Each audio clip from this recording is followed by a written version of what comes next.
I'm delighted to welcome you all to the second panel. This panel focusing on geoeconomic issues.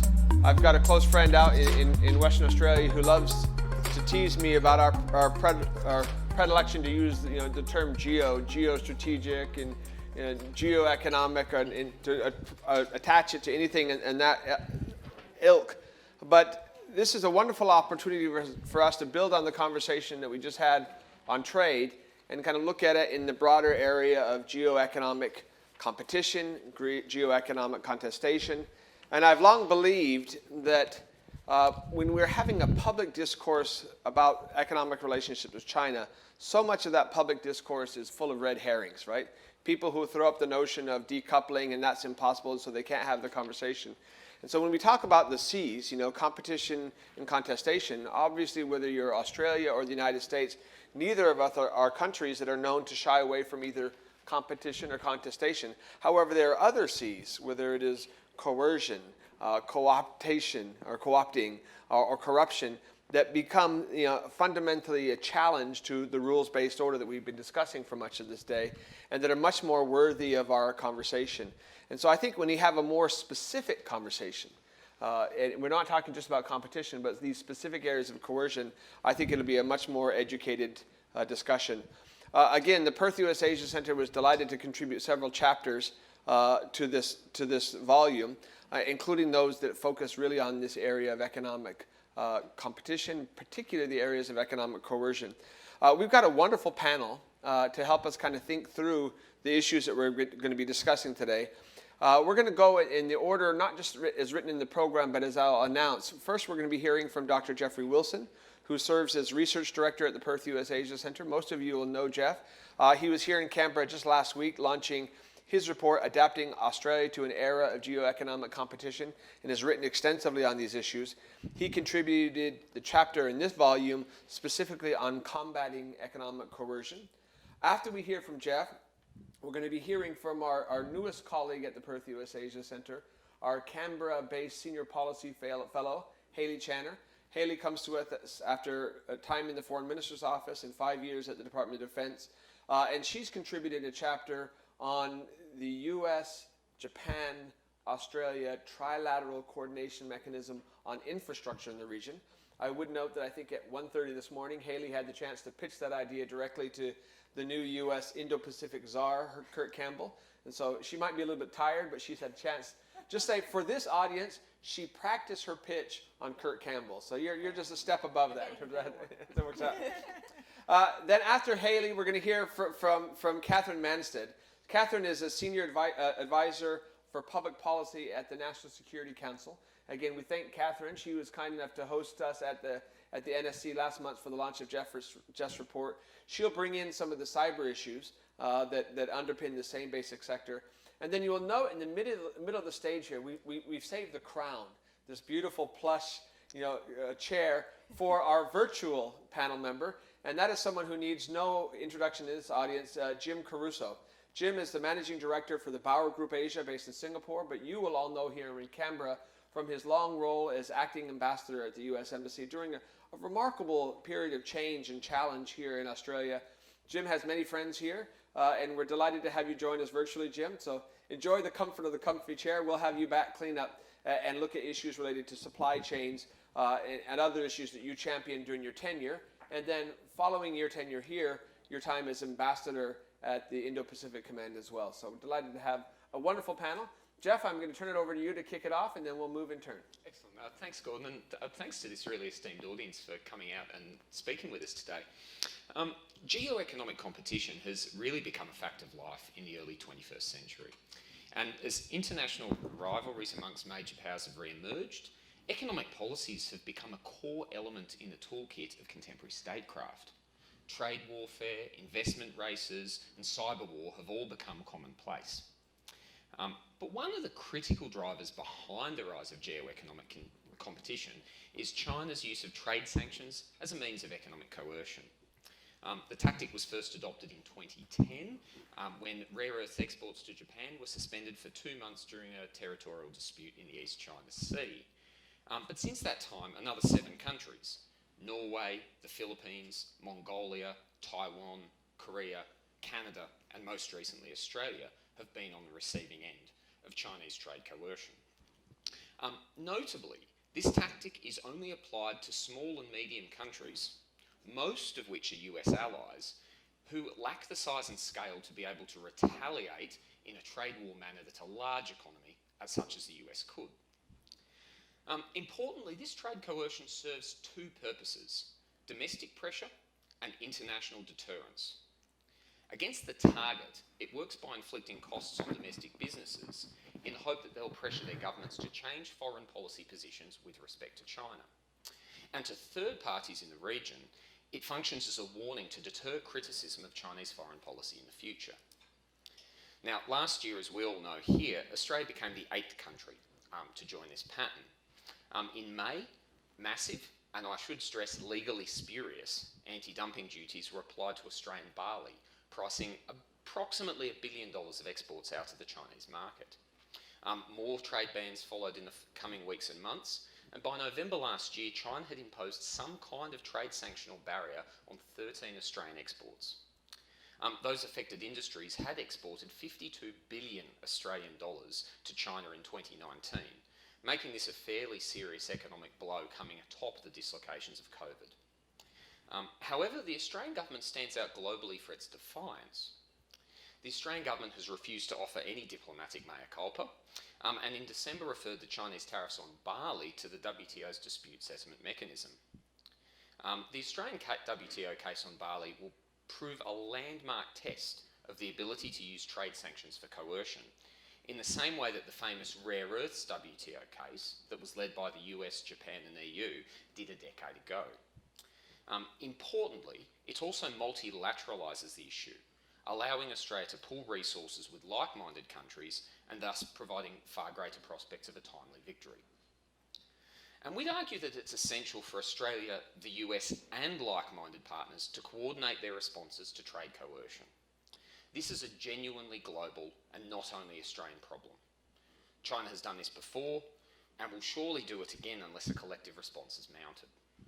And medium-sized countries like Australia are unlikely to succeed in a trade war against a behemoth without support. Some practical steps we could immediately implement would include US and Australian coordination on the WTO barley dispute, where USTR assistance would greatly augment Australia's litigation capabilities. Bilateral discussions to restore function to the WTO dispute settlement mechanism, whose appellate body is presently inchoate due to US appointment vetoes. And exploring options for developing collective defence mechanisms, particularly a mini-lateral instrument that could enable a faster response than the comparatively slow WTO process, akin to what some people are calling a trade version of the NATO Article 5. Now, these steps alone won't solve the trade coercion problem, but they are an act of the practical first step that Australia and the US can start now to begin coordination. And of course, trade's only one of the elements of the geoeconomic challenge we presently face, and my fellow panellists are going to talk about infrastructure, cybersecurity and supply chains now. Thanks. Fantastic. Hayley, infrastructure. Thank you, Gordon. So my subject is on infrastructure, and originally I didn't think it was a very interesting topic. I thought infrastructure sounds pretty boring. But actually, the more I dug, the more I realised infrastructure is actually a critical strategic battleground in the Indo-Pacific, and Australia and the United States are completely at the heart of it. So my chapter in the publication looks at China's Belt and Road Initiative, being funded to the tune of $1 trillion and spanning all the way from Europe to the Pacific. And it looks at the alternative infrastructure financing available to countries in the region, presented by Australia, the United States and Japan. Now, these three countries have put together what they call the Trilateral Infrastructure Partnership. And without the private sector, there is no way the TIP, the TIP, is going to be able to compete with China's Belt and Road Initiative. So I sought to look at why that is and how the TIP can actually succeed. And the key point is that we need the private sector involved. But the private sector is not really interested in getting on board. The Trilateral Infrastructure Partnership, after 2 years since it's been in existence, has only one project. It's a $20 million undersea fibre optic cable from Palau that was mentioned earlier this morning. Now, if we're going to have any meaningful impact in the region, we really need to convince the private sector from all three of our countries that it's really in their best interests to come on board and start to fund some of these incredible initiatives, because the country or countries that start to build the Indo-Pacific's underpinning infrastructure are going to have massive influence for generations, for the period that that infrastructure is in place. So I went and talked to a number of businesses, and I asked them, you know, why aren't you taking up opportunities that are present through the Trilateral Infrastructure Initiative or its accompanying Blue Dot Network certification scheme? And some of the responses I got were very telling. I mean, first of all, businesses in Australia, the US and Japan, they have other options to invest in. For example, they can invest in infrastructure in developed countries for much lower risk. They also had a problem of not having a project pipeline where they could just go and pick and choose what kind of infrastructure that they would like to do.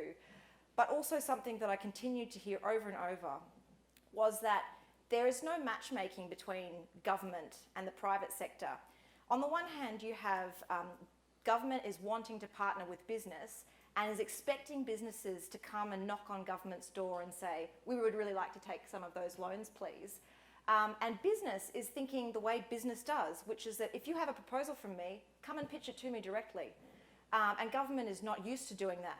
So my report goes into a couple of recommendations for how this can be addressed. I have 4 recommendations, but I'll just give you 2, and the rest can be a bit of a teaser. The first one is for a trilateral infrastructure hub. Now, before my colleague Jeff tells me that the region doesn't need any more hubs, what we could do is use existing DFC, that's a Development Finance Corporation funding, existing JBIC funding and DFAT funding that we have for the Trilateral Infrastructure Partnership, put that towards establishing a central hub that acts as a front door, one-stop shop for industry looking to engage with business in the region. We could put this hub somewhere in Southeast Asia, perhaps Singapore, and when I pitched this to senior government officials this morning, they really loved the idea, but they said they'd prefer if it was a quad. So it'd be interesting to see 4 countries do an infrastructure hub in the region. And the second recommendation I make is to provide this matchmaking for industry. So you could have an annual symposium that was hosted in the region. There has already been one of these. It was hosted by the US, India and Japan. And that happened. It brought together lots of different people from industry to talk in a more candid way about what's stopping them from coming through the door. And I think Australia could really make a big contribution in this area through doing that. So I'll leave it there and look forward very much to your thoughts on those suggestions. Well, thank you. I would note that for the better part of the 4 years of the previous administration in Washington, D.C., there was a running joke that every week was Infrastructure Week, because the intent was at that time they were going to work on that bill, and it never got through. Simon, in his remarks today, highlighted a level of bipartisan consensus on that issue. And so here's our hope that eventually Washington has its own domestic Infrastructure Week, but what Hayley's calling for obviously is much more than a week and much broader in scope in this region in terms of where we can work together with allies. So thank you, Hayley. Katherine, over to you. Thanks, Gordon. I have no chapter in this esteemed publication, but what I do have is the National Security College, which is my home institution, has a big body of work on critical technologies and cyber, particularly through a quad lens, through a vehicle called the Quad Tech Network. And so it's in that kind of context that I'm offering some thoughts on the cyber and critical technologies aspects of some of the challenges that my colleagues have surfaced. And I suppose I want to start out with the notion of cyber coercion. This is a panel on coercion. And start off at the leap point that we're talking about coercion as being a resurgent tool of geopolitics in the Indo-Pacific. And what we've seen to date with cyber attacks, with cyber security, is that the focus on adversarial actions has often been in that traditional area of espionage and confidentiality attacks. But there seems to be perhaps a shift in the winds. So we saw towards the end of last year, several months after intensified border skirmishes between India and China, a potential act of cyber coercion against Mumbai in India. So the New York Times reported that the electricity grid in Mumbai shut down, trains stopped, the stock market halted, and a city of 20 million people were without lights. Whether or not that was an act of cyber aggression, it gives you a flavour of what could happen should coercion that is very much intensifying in the trade and economic space start spilling over through to cyber-enabled means. So what can Australia and the US do? We're already doing a lot, and I think there's scope to intensify the range of actions. Firstly, in Australia, a big focus this year is on critical infrastructure reforms. There is a key opportunity to make sure that the definitions and the best practices that we have for identifying and protecting critical infrastructure are shared ones, bilaterally and regionally, and in particular to ensure that the focus is not just on hard infrastructure, the kind of poles and wires and electricity grid type of infrastructure, but also on that soft infrastructure, personal data, the critical systems that protect human dignity like hospitals and services, and of course on our democratic infrastructure. Getting those lists and definitions right is an important first place. But then the next line of effort is of course figuring out what collective action, deterrence and defence looks like in this space. And as Jeff pointed out, often it is the small and middle players who bear the brunt of coercion because unilaterally we can't respond. That means collective action is important. It also means that Australia needs to be careful not to be the victim of poor cyber strategy, because if we get things wrong in terms of norms, in terms of escalation, in terms of our approach to deterrence, that is something that like-minded countries together can get wrong, and it might be Australia that bears the consequences of strategic failure. On that, I think there's also great scope to look at how we amp up our approach to collective and joint attribution. Attribution's a bit of a pesky topic in Canberra at the moment. We have mixed views among Canberra's security leaders about whether or not it is appropriate to call out bad action. And what I would say to that debate is this, that we have seen in the last year, and it's something we'll talk about more on this panel, I'm sure, that the increased tempo and the increased, I guess, aggressiveness of Chinese trade coercion has pointed up to people the need to take action and really spurred a sense of collective impetus on taking action. Cyber at this point remains a little less seen. Some of the consequences of cyber are also something that will happen more longer term. The consequences are yet to come home to roost, and that's something we see, for instance, in debates on 5G. So how do we make the consequences and the subterranean covert actions a little bit more seen? How do we spur that collective action? I think being able to come out and having shared principles and standards for attribution might be one way to move the needle forward. Thank you, fantastic. All right, over to Singapore with Ambassador Carouso kindly joining us. It's 4:30 this morning, this time there. We'll turn the time over to you to kind of wrap it up with some of your own comments and observations. Thanks, Gordon. Good morning from Singapore. If you're a Biden administration official, you probably worked in the Obama administration as well. And if you're thinking about trade, you're thinking about your experiences with TPP and the fact that Hillary Clinton, who was a big proponent of TPP, turned violently against it and agreed with Donald Trump it shouldn't be pursued. Trade and free trade in the United States has become increasingly fraught with very little domestic support. So what is President Biden and his team doing now? They've announced a 100-day review of supply chains. And it's supposed to be about critical tech and making sure our supply chains are resilient. But it's probably going to look at the whole notion. And the philosophy behind this, as they keep saying, is trade is for the middle class. Trade is for the worker. And individuals are no longer going to be seen as consumers looking for a cheaper t-shirt, or cheaper laptop, but a wage earner. And that's going to take precedence. So what does this mean for countries in the region and for our clients, which are major multinationals looking at their supply chains? Well, first of all, from a national security aspect, we've already seen a bifurcation of supply chain for things like critical minerals, which Australia is now part of the US supply chain. This was fomented by, a few years ago, China briefly cutting off supplies of critical minerals from Japan. And these are vital for tech and defense industry purposes. So suddenly, as we realize that we are in increasing geostrategic competition with China, as President Biden has announced, we need to be more resilient in assuring our supplies of everything from personal protective equipment and pharmaceutical precursors to the inputs for our tech and defense industries. So if you're in a tech sector, which for years has had a complex and quite efficient supply chain based around Shenzhen, what are you going to do?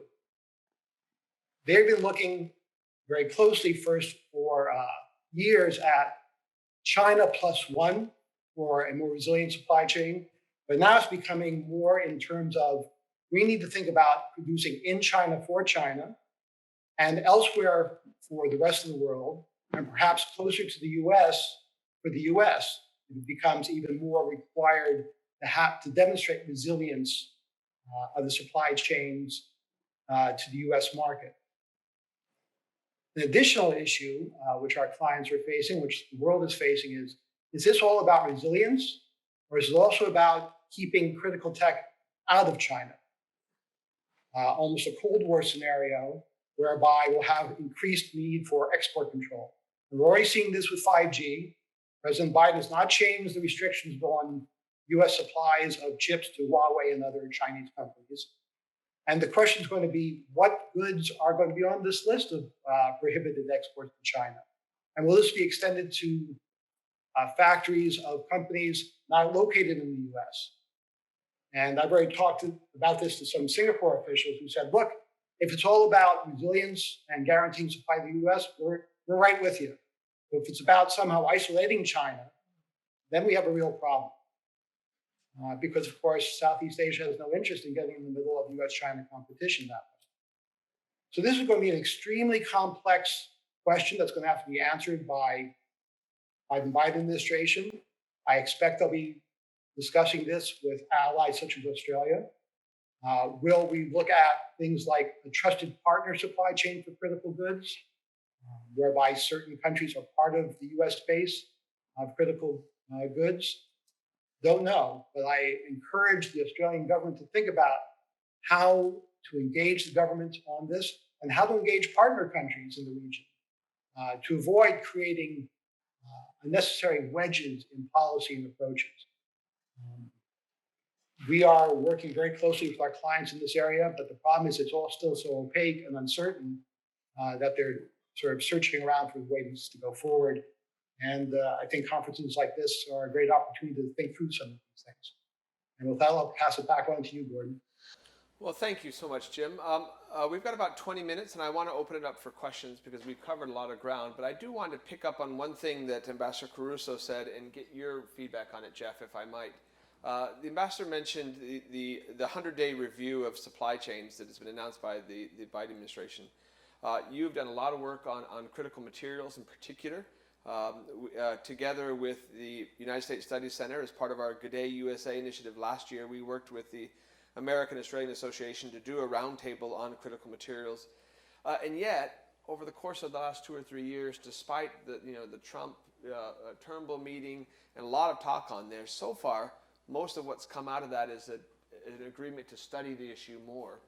There had been some anticipation that the executive order that came out a couple of weeks ago would have a little bit more specificity on critical materials. Instead, it was broad, it was supply chain. Could you give us a state of play of US-Australia cooperation on critical materials in particular, given what Jim briefed us on? No worries, thanks, Gordon. This has been a long-running issue, and it's not, in fact, the first or even the second executive order that's come on this out of the US. Trump made a large number of them in 2017.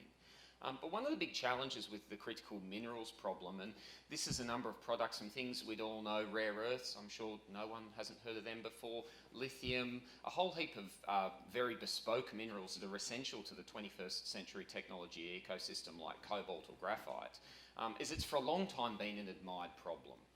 The supply chains are insecure, they're often subject to monopoly supply in their countries of origin, and there's also a lot of intermediate production steps, so not just mining these things, but turning them into usable products that can go into a smartphone or an electric vehicle or an F-16. What's significant about the supply chain announcement that we've seen out of the Biden administration in the 26th of February was that this is really saying, okay, everybody's understood this problem for 10 years, but we need to do something now. It singles out 4 industries that are going to be subject to a 100-day expedited review, which, if anyone's familiar with the mechanisms of government, either in Australia or DC, knows 100 days is practically, it was due yesterday. These are semiconductors, fairly obviously. The inputs that go into pharmaceutical drugs, called APIs, are pretty obvious in the corona era as well.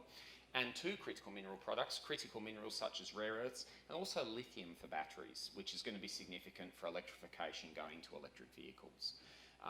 What this is going to mean is that while we'll be looking across the supply chain as a whole, as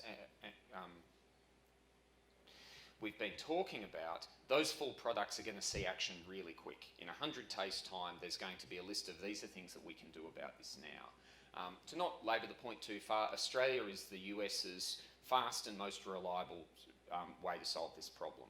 There are many countries around that have reserves of critical minerals in the ground, but there is really only one country that has existing projects and the technical and mining capacity to stand them up on short order at reasonable cost in a secure way, and that's Australia. So when those reviews come out, I'm going to be exceptionally likely that this is going to look towards building on the industrial base we have in Australia around Lynas, the only non-Chinese rare earth supplier in the world, and saying, can we do that a second and a third and a 5th time? Can we do it in cobalt? Can we do it in graphite? Can we do it in lithium hydroxide? And one final observation I would add to that, and this ties together the opening keynote from the Ambassador Atul Keshap and something that Hayley mentioned, and that is, for the bulk of its history, the Quad was focused almost entirely on security issues. Started in 2004 on the back of the horrific Boxing Day tsunami. It was start-stop for a long period of time, but even up until last year was almost entirely at the working level in the security realm. The foreign ministers meeting last October was a remarkable step, but one of the things I think is worth noting from what we heard this morning is the agenda for the Quad has expanded dramatically, and their willingness to address coordination on vaccines and vaccine production and distribution, and then together working in Southeast Asia is remarkable. And the comment that Hayley just reported, the notion that, all right, we've had this long-standing Blue Dot network, Australia, Japan, US coordination on infrastructure. If the response that Hayley got this morning coming out of Washington was, well, we'd prefer it to be 4. Why not India? And my guess is, in a lot of the conversations we're going to be having over the weeks to come, that question is going to come up over and over again out of Japan and out of Washington. Why not India? So interesting framing for the conversation. We've now got just about a little under 20 minutes for questions and answers. We've got a couple of roving mics. If you just raise your hand, we'll start back there in the corner there, please. And just briefly identify yourself before you ask questions, if you would, please. Oh, thank you, and thanks, panel, for a great presentation. I'm Robert McKinnon from Foreign Affairs and Trade, and also want to shout out to Jim Carouso. Great to hear you again. Hearing Carouso sing is always a great pleasure.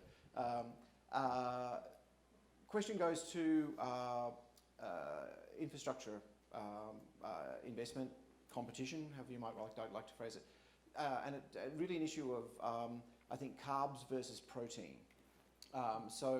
The Asian Development Bank estimates that to maintain robust growth in Asia, Asia will need over $20 trillion worth of investment in infrastructure over this decade.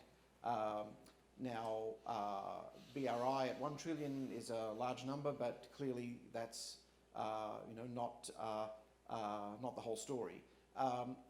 But I think we often focus a little too strongly on the flows and not on the stock, and particularly in the context of the stock, what does the stock actually mean in terms of the nature of economic relationships between various parties concerned? So I'm interested in your thoughts on how you see that developing. Is BRI, from your perspectives, developing more as a sugar hit, or is it something that where you're actually starting to see the sort of the protein of deep relationships develop on the back of it. And a related issue is around application of standards, because I think one key element to this is who will set the who is setting the standards, who for a whole range of in the sense the technique and technology of how infrastructure works, what systems apply in the region, and how do you see the trends and patterns developing there? Thank you. Thank you. Well, look, one of our challenges as think tanks, USSC and the Perth USAsia Centre, is to make policy issues relatable to the broader public, and I can't think of a better way to translate the discussion of infrastructure to relate it to the South Beach diet or the no-carb diet. So carb versus sugarhead, infrastructure. Hayley, over to you. Well, thank you. Geez, that was a massive question. So much to unpack there, so thank you very much for that. I think that China is almost seeing the Belt and Road Initiative becoming more like a belt around its own neck. It has really committed a lot of money, and it's not quite certain whether or not all those funds will go to the region. And I think countries in the region might see the example of Sri Lanka, which is often shown as the case of debt trap diplomacy. So countries are becoming wiser to the risks.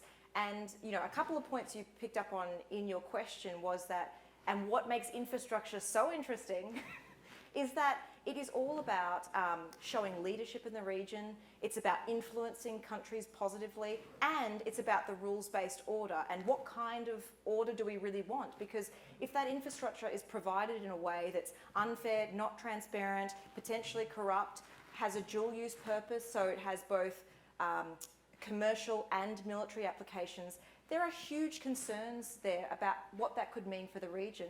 I read a report recently about how China is really specifically targeting strategic assets that potentially, if the PLA is able to seize Chinese state-owned assets, that it might be able to extend that to assets overseas. So I think indeed countries are becoming wiser to the risks, and they are desperately seeking an alternative which at the moment the US, Australia and Japan are struggling to provide. The US and Japan independently can do that on their own, and they have been doing that. Japan has been present in the region for decades, but it's really a matter of, I would think would be an easy sell for the Australian government, job creation. It's all about using the funds that are available, but actually getting the private sector interested. So I'm not sure if that answered your full question. I'd love to chat to you afterwards, and I want to give my other panel members an opportunity to respond. Jim, I'd like to bring you back into this conversation. Sitting as you are in Singapore, many of these issues around the infrastructure projects and the Partnership for Quality Infrastructure from Japan, TIPS that Hayley has mentioned, BRI, are obviously a focus of not only the region, but your work. Can you give us your kind of response to the question? Sure, thanks. Look, I've worked on this question for a long time, and the problem is our democracies are really, really unwieldy when it comes to financing these sort of projects. We have all sorts of environmental reviews. We don't coordinate well with the private sector. We don't coordinate well with each other. Whereas China comes in and says, here's the money, here's the team that's going to build it, we're done. I would suggest, rather than forming a hub, we do two things. One, ASEAN has a list of 20 priority infrastructure projects that have already been vetted by the ADB. Let's choose one and demonstrate what we can do, how we can work together. Two, the US has a program where we put together teams to vet contracts that are signed by countries with China. So they can say, okay, this contract would use this much domestic labor and input. It would commit you to give up your sovereignty or not. Just make sure it meets the requirements of a country and it's fully transparent. That's relatively cheap. It actually would result in infrastructure which presumably would lessen China's influence while still resulting in infrastructure. Because hey, if China wants to build something useful, I'm all for it. Fantastic. Before I go back to Jeff to wrap up, is there anything you want to add on this, Katherine? Yeah, I just might quickly add, I mean, we're talking about standards, which is a bit of a trigger word for those involved in critical tech conversations, right? So we can talk about standards in terms of what are the standards of financing and funding for infrastructure, but we can also talk about standards as something that are baked into the very core of tech-enabled systems. And to your point, Rob, about who creates standards, Well, standards aren't just something that we devise and put on a piece of paper. They are intimately connected in the design and build of tech and infrastructure systems. And so if we don't proactively get on top of that, there's no amount of words and rhetoric and sitting around a table negotiating standards that can potentially walk us back or take us to a point of standards that we think are acceptable once they're already de facto in a system. And I think just to your point as well, Gordon, about the way in which the Quad is approaching this, I thought it was remarkable that the Quad leaders communique, the first time the leaders of Quad countries have actually got together, of a 5-paragraph communique, the word technology appeared 5 times, right? This for a partnership that was originally devoted towards the hard edge of security, maritime security and economics. Technology is now the focus. There will be a critical technology working group that falls out of the meeting that was had at the Quad level last week, and the 5 or so points that that working group will be covering is also remarkable. A huge focus on standards, shared principles between the 4 countries, and we can have another conversation about the extent to which shared principles are actually kind of possible or feasible, even among like-mindeds, but also the notion of co-development of infrastructure, particularly in the telecommunications space. And that tells us something about the importance of getting ahead of the curve, baking standards in of design, use and development of tech right at the beginning, because there is an understanding that if Quad countries don't do this now, if like-minded liberal democracies don't do this now together, we will miss that incredibly influential opportunity to shape what our system looks like for decades, if not centuries, to come. Jeff? Thanks, Gordon. And look, Gordon, if we were to start from your premise at this, which is a lot of the things that have been done bilaterally or trilaterally might now need to be quadded in coming weeks and months. I think infrastructure is a really good story for the quadding agenda, because if you look at the 4 countries, the infrastructure relationship that is most strong amongst those 4 is Japan and India. This one goes back a really long way. I won't tell you the full history, because if you'd like to read it, read Rory Medcalf, the head of the National Security College's Contest for the Indo-Pacific book, which actually starts with a Japan-India infrastructure partnership. That's been driven, a significant part of that bilateral relationship has been built around that. And it's interesting in the Quad format, when we're here at an Australia-US dialogue, Australia and US are the laggards on the Quad when it comes to doing that stuff. Japan and India are already doing it. So if that's something we want to quad, it's less about dragging India in and shoving ourselves into something that Japan and India are already well onto. Well, thank you. Magnificent panel, and if meaningful infrastructure initiatives are proteins, there's the beef for you in terms of that process. Good, appreciate that. All right, we've got time for a couple more questions. I thought I saw one right up here in the front here. Craig, if we could, please. No, it's coming right up to you. Sorry about that. We've got people online too, so we need to use the mic. Yeah, thanks. Gotcha. Hi. Yeah, Craig Chapman. I'm chairman of the American Australian Association. So it seems to me that whether it's critical minerals, whether it's infrastructure, whether it's Belt and Road, a key aspect for particularly when China's on the other side, is you've got a state enterprise, as Jim mentioned earlier, and they can do things like this. They don't have to involve their private sector, or if they do, they just subsidize it. So the biggest challenge we face as capitalist democracies is involving the private sector, which, Hayley, you mentioned before, is kind of a critical issue. And I think we in the United States work with the private sector in different contexts. We have lobbyists and who lobby Congress for subsidies and this and that. But when you're talking about critical minerals, for example, that creates one set of issues. Anytime you start ramping up production, China reduces prices and keeps everybody out of the market. So how do you address that? With the Belt and Road, how do you get DFIN and some of the U.S. OPIC successor involved in the financing? How do you get private sector to interact with them? That's been a big challenge, and I know, Jim, you dealt with that when you were in the seat down here. So isn't that a big issue for across the landscape of what you're talking about on this panel, is involving the private sector? And how do you do that? So let me start with Jeff, because if I can regurgitate it correctly, one of the core conclusions of his adapting Australia for an era of geoeconomic competition was precisely that our old strategies might need some change. And so I'll let you kind of jump into that. Thanks for that, Craig. Just a month ago, the Perth USAsia Centre issued this report, which is looking at those exact questions you're asking from a specifically Australian point of view in this report. But one of the arguments we make here is in an era of economic opening and cooperation, the kinds of things we lived through for most of this room's professional lives, 80s, 90s, early 2000s, economic liberalism and the kind of ways that we run our economies was the adaptive way to do it.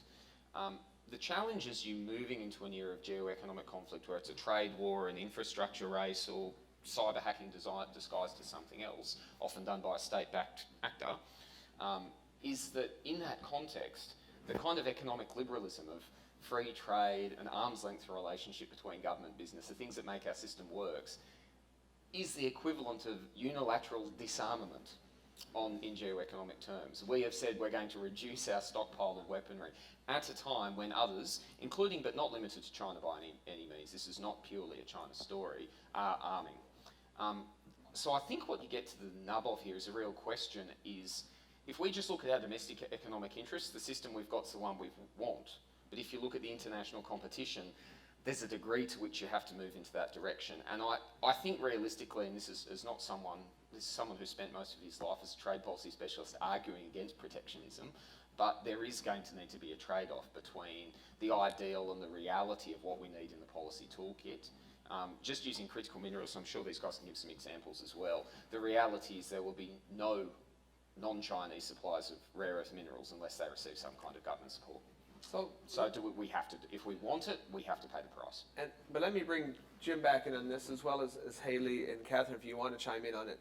It seems to me, though, that when we have that conversation, we have to be a little bit more specific, because when you say infrastructure, most people are going to think about roads and bridges and dams. But if you're a little bit more specific and you talk about critical infrastructure, however poorly defined, then you get into the realm, whether it's rare earth, whether it's cyber, whether it's communications technologies, that begin to have national security, economic security kind of implications, that you do have to have a much more, at least anticipated, proactive role of government. So Jim, any comments you might have on that? And then we'll go back to Hayley and Katherine as well. Well, first, greetings to Patrick from the embassy, who's been following this minerals issue for a long time, so I'm not going to argue with him. But look, Jeff is right. We are, as countries that believe in separation between business and government, not very good at saying, okay, this company X is going to be providing 5G for us, right? So we have, as a result, no 5G supplier in the United States as a single source. Going forward, do we need to find a way to change that? Do we need maybe a bidding process to have government support a supplier? But it means the government has to look forward and say what's going to be needed, what's critical. Is it quantum computing? Is it machine learning? Is it artificial intelligence? How do we choose winners? How do we set standards when China clearly is devoting resources and choosing winners on a global scale? Thanks. Katherine, anything real quick? Then Hayley. Just very quickly, because this is about the US-Australia alliance as well, and thinking about technology, I think Australia has actually been a bit of a leader in saying, hey, we're not just going to leave all this to the private sector anymore. You look at our encryption laws, our news bargaining code, you look at conversations on the Hill this week about the PJCIS and extremism in big tech in America. Australia, I think, is trying to push the needle forward here and might need to have some productive conversations with the US about the relationship between tech and government. And in that, it's not just a China story. This is also about Australia asserting where the bounds of our sovereignty and values sit and how we can influence the US in that conversation as well. Great. Hayley, final word on this? Yeah, I would just say, Craig, you're 100% right. Private sector is key. And if I can just reflect on my 5 years working at Department of Defence, one thing I saw the Brits do incredibly well, and seamlessly in fact, was sell their military kit to me without me knowing it. And I wouldn't really think Australians have the same perspective. We're not really naturally inclined to sell ourselves in any way, not like the Americans are. And we're not likely to feel seamless in how we move from strategic interests and priorities to we should also cooperate together in this military procurement. And because I know this is the end, I just wanted to make one other final concluding remark, and that is that no matter what the US does this year, Kirk Campbell and his team, they should only focus on 1 to 2 things, because if they spread their energies too widely, it's going to be too little too late. And they need to make a strong impact in one area. So I'll leave with that. Look, there are a lot more questions out there. I have a lot more myself, but we can't claim fealty to a rules-based order if we don't keep the rules. And we've got an excellent security panel coming up after the coffee break. I will end back on our favorite topic of this panel of carbs versus proteins. If you missed a cookie during the last coffee break, I guarantee you there's more carbs out there the next time. So please join me in thanking, again, particularly from Singapore, and Ambassador Jim Carouso, a wonderful panel, Hayley, Katherine, and Jeff, and we look forward to the next panel. Thank you again. Appreciate it.